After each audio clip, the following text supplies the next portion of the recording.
அன்பானவர்களே, இயேசு கிறிஸ்துவின் பரிசுத்தமுள்ள நாமத்தில் உங்கள் அனைவருக்கும் என் அன்பின் வாழ்த்துக்கள். Jesus meets YouTube families, GPS Robinson ஃபேஸ்புக்கில் இருக்கிற நம்முடைய ஃபேமிலிஸ், உங்களுக்கு என்னுடைய அன்பின் வாழ்த்துக்களை மீண்டும் ஒரு விஷயம் சொல்கிறேன். ஏன்னா நம்ம இந்த பூமியில் ஒரு பெரிய குடும்பமாக இருக்கிறோம். சரியா? நாங்கள் எல்லாம் உங்களுக்காக ஸ்தோத்திரம் பண்ணுறோம். நீங்கள் எங்களை நினச்சி ஸ்தோத்திரம் பண்ணு, ஜெபம் பண்ணுங்க. ஒருவரோடு ஒருவர் நம்ம கர்த்தருக்காக இந்த பூமியில் பயணிக்கிறோம்.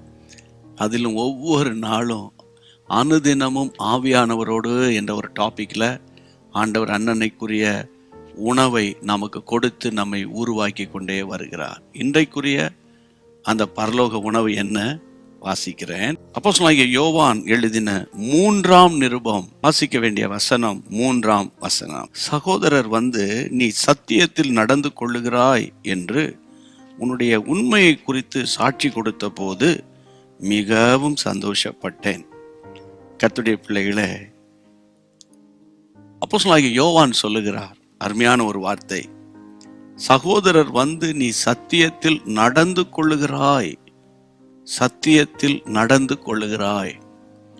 சத்தியம் வேர்டு. அப்போ சத்தியத்தை அறிவீர்கள், சத்தியம் உங்களை விடுதலையாக்கும். சத்திய ஆவியானவர் வரும்போது சகல சத்தியத்துக்குள் நடத்துவார். இதெல்லாம் பேசிக்கிட்டு வரோம் நம்ம. அப்போ அந்த சத்தியத்தை கேட்கறது ஒரு எக்ஸ்பீரியன்ஸு. சரியா? சத்தியத்தை அறிந்து கொள்வது அது ஒரு இன்னொரு எக்ஸ்பீரியன்ஸு.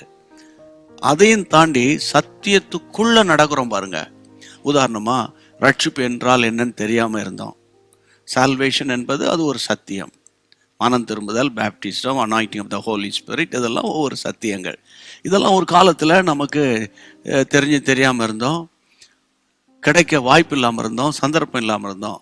ஆனால் இப்போ நம்ம அதெல்லாம் பெற்றுக்கொண்ட பிறகு சத்தியத்தை அறிந்தோம், சத்தியத்தை கேட்டோம். இப்போ அந்த சத்தியத்துக்குள்ளே நடக்கிறோம். சத்தியத்துக்குள்ளே நடக்கிறது நம்மால் சுய புத்தியின் மேலே சார்ந்திருந்தால் நடக்க முடியாது. அந்த சத்தியத்துக்குள்ளேயே நடக்கிறதுக்கு பரிசுத்த ஆவியானுடைய ஒத்தாசை நமக்கு வேணும். ஆமேன். ஆவியானவர் நம்மோடு கூட இருந்து நமக்கு சொல்லி கொடுக்கணும். வசனம் சொல்றது பாருங்க, அழகான ஒரு வசனம் பைபிளில் 119ஆம் சங்கீதத்தில் 105ஆம் வசனம். உம்முடைய வசனம் என் கால்களுக்கு தீபம், பாதைக்கெல்லாம் வெளிச்சம். கால்க்கு அது தீபம். இப்படி நின்னா கீழே ஒரு தீபம் போல தான் இருக்கும். தீபம்னா தெரியும், கொஞ்சம் போல லைட் எரியும். ஆனால் விசுவாசத்தோடு முதல் படி அடித்தா அது பாதைக்கெல்லாம் வெளிச்சம், நம்முடைய பாதைக்கு வெளிச்சம் காட்டும். அதுதான் பரிசுத்த ஆவியானுடைய கிரியை. அப்போ ஆவியானவருடைய வெளிச்சத்தோடு நீங்கள் பைபிள் வாசித்தீங்கன்னா அந்த வசனம் உங்களை நடத்தும். எப்போல்லாம் ஒரு நெருக்கடியான நேரத்தில், கஷ்டமான நேரத்தில், பலவீனமான நேரத்தில், ஏதாகிலும் ஒரு போராட்டமான நேரத்தில் அந்த ஆவியானவருடைய நடத்துதலை ஈஸியாக வசனத்தின் மூலம். ஒரு காலத்தில் பாருங்க, நம்ம கைப்பிடிச்சு நம்ம அப்பா நடத்தி கூட்டு போனாங்க. இன்னைக்கு பாருங்க, நம்ம பிள்ளைகளை நம்ம நடத்துகிறோம். ஒரு காலத்தில் நாம் இப்போ நம்ம நடக்கிறோம். அதை மாதிரி ஆவிக்குரிய ஜீவியத்தில் அபிஷேகத்தில் வளர வளர வளர ஆண்டவர் உங்களை நடத்துகிறதை பார்க்கலாம். வழி நடத்தும் சத்திய ஆவியானவர். சரியா? அவர் யாரு?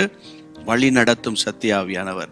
அப்போ இந்த வழி நடத்துதல் கர்த்தர் உங்களுக்கு காண்பித்து கொடுக்க ஒவ்வொரு நாளும் உங்களை வழி நடத்தணும் இல்லையா? வழி நடத்துதல் ரொம்ப முக்கியம் பிரியமானவர்களே. சில பேர் கொஞ்ச காலம் சரியா நடத்தப்படுறாங்க, கொஞ்ச காலத்துக்கு பிறகு அவங்களுக்குன்னு ஒரு ரோடு போட்டு அந்த ரோட்ல நடக்கிறாங்க. அப்படியா இல்லை, உங்களுக்குன்னு ஒரு பாதையை கர்த்தர் வச்சிட்டார். அந்த பாதையின் வழியாய் நடக்க ஜெபம் பண்ணலாமா? அப்படியே கைகளை உயர்த்தி பிள்ளைகளெல்லாம் ஒப்பு கொடுத்து ஜெபம் பண்ணிடலாமா?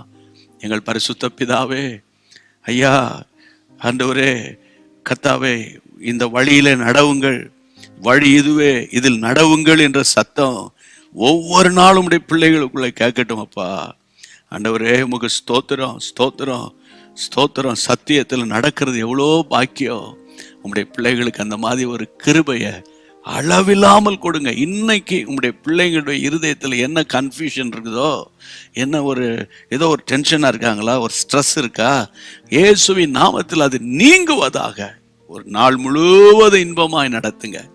இயேசுவின் நாமத்தில் ஜெபம் கேளும் பிதாவே, ஆமேன். கர்த்தருடைய பிள்ளைகளை நீங்க ஷேர் பண்ண மற்றவங்களுடைய இருதயத்துக்குள்ளா இந்த வார்த்தை போக போக நீங்கள் தேவனால் ஆசீர்வதிக்கப்படுவீங்க. சரியா? God bless you. அன்பான தேவனுடைய பிள்ளைகளே, இச்செய்தி உங்களுக்கு மிகுந்த ஆசீர்வாதமாக இருந்ததென்று நாங்கள் நம்புகிறோம். தொடர்ந்து எங்கள் செய்திகளை கேட்டு கர்த்தருக்குள் ஆசீர்வதிக்கப்பட ஜீசஸ் மீட்ஸ் மினிஸ்ட்ரீஸ் என்கிற எங்கள் யூடியூப் சேனலை சப்ஸ்கிரைப் செய்யுங்கள்.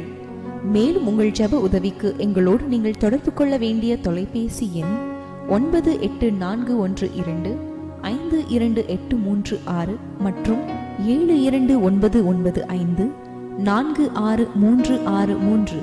Email gpsrobinson@hotmail.com. கர்த்தர் உங்களை ஆசீர்வதிப்பாராக.